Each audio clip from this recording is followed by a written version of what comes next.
Hi everyone, welcome back to this channel. In this tutorial, I will show you how to catch the peacock butterfly. This butterfly has a super unique shape or wings like this, and it has a beautiful colors. It has a orange colors like this. I think it's so beautiful, and I think it's perfect to display in your vivarium. And if you are a collector, you definitely don't want to miss this one. And so where you can find it, this butterfly can be found at the flower field, more precisely at the Windmill flower field on here. On this area, you can find this butterfly in this area. And then for the spawn time,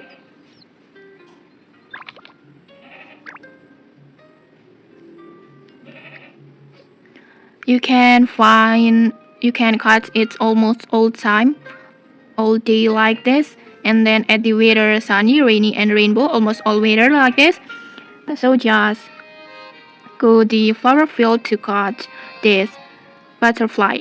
And to increase your drop rate, I highly recommend using an insect attractor because this will boost insect spawns and make it easier for you to find this butterfly faster. And okay, that's it. If you found this helpful, don't forget to like, comment, and subscribe for more tutorials. Thanks for watching and see you.